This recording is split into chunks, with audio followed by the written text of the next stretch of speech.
Mesdames et messieurs, bienvenue sur gms.sn. Comme tous les week-ends, votre magazine Récap News vous récapitule l'essentiel de l'actualité de la semaine. Voici le sommaire.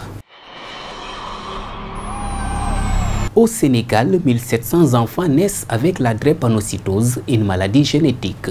Pour mieux célébrer la journée internationale de lutte contre cette maladie, l'association des drépanocytaires de Ziguinchor s'est réunie à l'hôpital de la Paix pour réfléchir sur le thème « La formation pour une prise en charge de qualité ». Une meilleure protection de leurs droits, c'est le cri de cœur de 600 enfants du département de Ziguinchor encadrés par Enda Jeunesse Action. Venus des communes de Ziguinchor et Niaguis, ces âmes innocentes ont mis à profit la commémoration de la 28e édition de la Journée de l'enfant africain à Adéane pour interpeller les autorités et autres partenaires engagés dans la cause des enfants. 1,800 milliards de francs CFA, dont 1,100 milliards déjà disponibles. C'est l'enveloppe déjà engagée par le gouvernement du Sénégal pour lutter contre les inondations. L'annonce est faite par le ministre de l'Hydraulique et de l'Assainissement Mansour Faye. Il prenait part au conseil interministériel consacré à l'évaluation du dispositif de gestion des inondations de l'hivernage 2018 présidé par le Premier ministre Mohamed Boun Abdallah Dionne. Voilà pour le sommaire, le développement c'est dans un instant.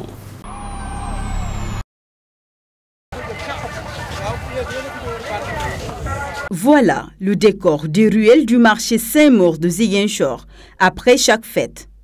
Les artères de ce marché envahies par les déchets. La Korité n'a pas dérogé à la règle. À l'occasion de cette opération coup de poing, ces agents lancent un appel à l'endroit des commerçants.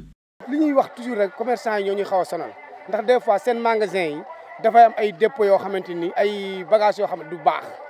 À chaque fois, c'est les commerçants qui nous fatiguent. Ils attendent le lendemain de la Korité pour déposer des sacs sur la route et cela bloque tous les passages. Ce n'est pas idéal car ils ne nous facilitent pas le travail. Il faut être propre avant tout, propre chez soi et comme ça on pourrait l'être partout. Commerçant yi li ma leen di wax mooy nañ nekk citoyen citoyen bu nekk fa nga nekk sa kër sa buntu kër sa biir kër yépp responsable nga. Une situation qui inquiète la population. Ces derniers accusent la mairie pour la lenteur de l'évacuation des déchets. Ils auraient dû le faire le lendemain de la Korité. Parce que là, il y a énormément de monde, ils veulent se débarrasser des ordures. Ce n'est pas le bon moment. Ces gens-là, ils sont chargés de le faire. Il fallait le faire. Il ne faut même pas attendre les gens. Il ne faut même pas attendre qu'on vous le dise. Il fallait le faire. Ils sont chargés de le faire. Il faut le faire. Ils ne l'ont pas fait à temps. Ils ont attendu à ce que tout le monde revienne des vacances pour pouvoir le faire. Là, ça gêne tout le monde. Ils ont bouché le passage. Ça gêne. Mais au moins, au lendemain de la Korité, la mairie aurait dû évacuer tout cela car c'est pas normal. Ça amène que des maladies. Ils traînent jusqu'au moment où les gens reprennent leurs activités. Et ils viennent bloquer le passage. C'est ce qu'ils font chaque année.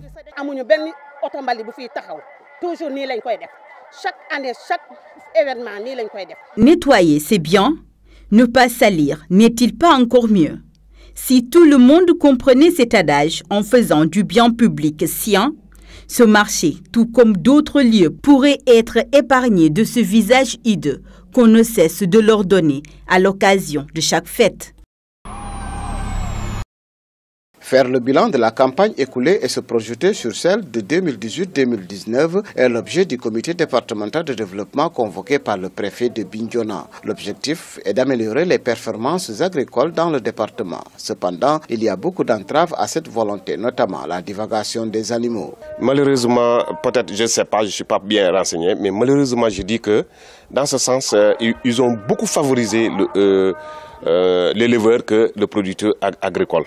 Et ça va casser les vers, oui, dans ce sens. Parce que ça, c'est un frein systématique pour le développement concret du secteur. Une agriculture performante nécessite l'implication de toutes les forces vives. Or, les femmes ne semblent pas être mises au cœur du dispositif alors qu'elles ont un grand rôle à jouer. Et pour cela, il faut des préalables. Il faut d'abord que la femme ait la terre. Voici. Si la femme n'a pas la terre, qu'il appartient elle-même, je pense que c'est toujours des problèmes. Mais je pense aussi que l'autosuffisance alimentaire ne peut pas se faire sans que, si on n'a pas emblavé les surfaces. Il faut aménager les vallées au niveau de la Casamance.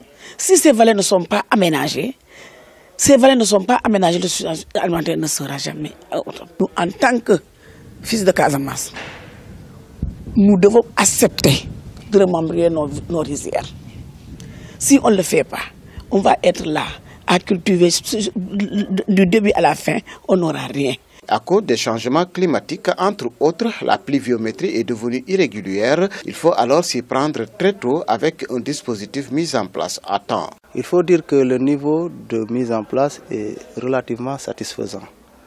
Parce que actuellement, si les producteurs se rendent au niveau des points, ils vont trouver sur place des intrants en termes de semences et en termes d'engrais.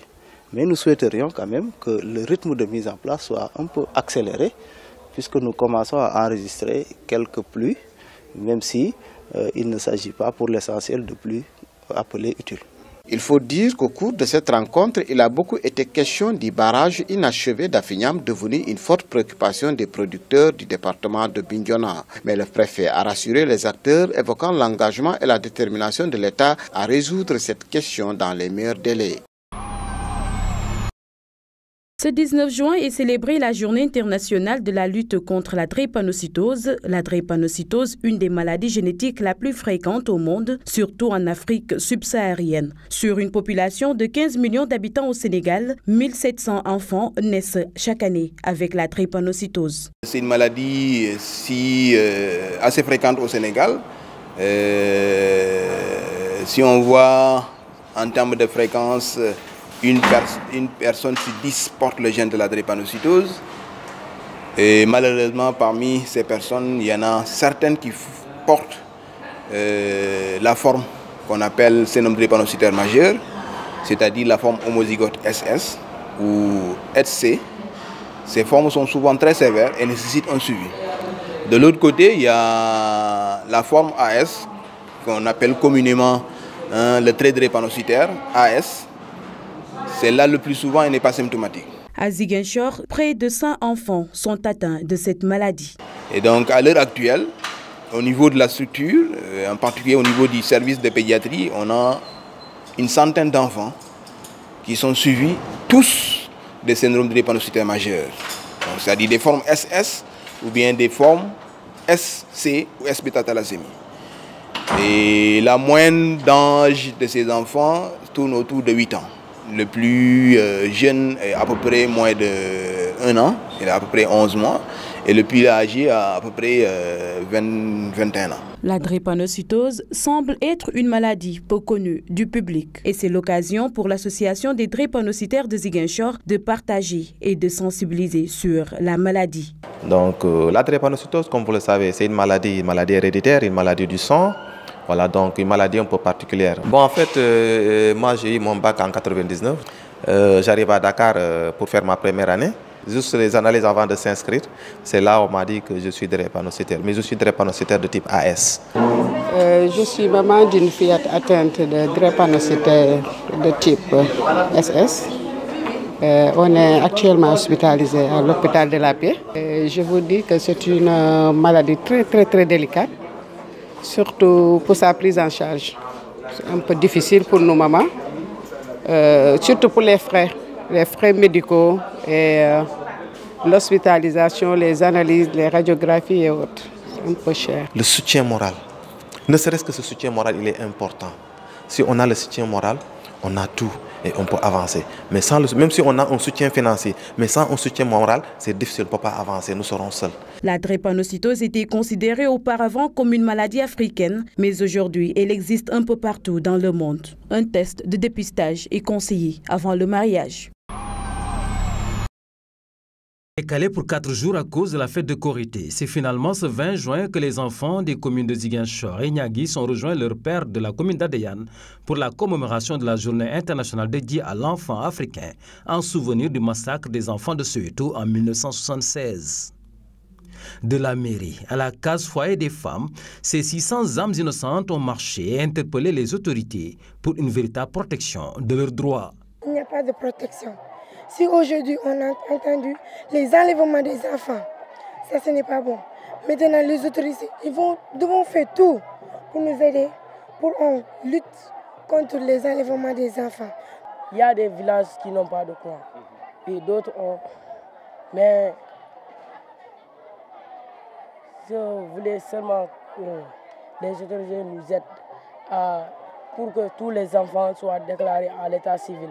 Je demande aux autorités de nous aider pour les travaux, les extraits et les courants. L'autorité municipale, tout comme ENDA, partenaire stratégique de ce combat pour la participation des enfants, ne sont pas restés insensibles à cette interpellation. Les enfants des communes de Ziguinchor, de Niaguis, d'Adéane et d'ailleurs, on souffre les mêmes maux. Ils ont les mêmes problèmes. Donc ils ont montré à ces autorités qu'ils sont tous ensemble et ils veulent que ces autorités réagissent favorablement à leur doléance. Nous sommes donc tous appelés de veiller à ce qu'aucun enfant ne soit laissé pour compte en vue d'atteindre un développement économique durable.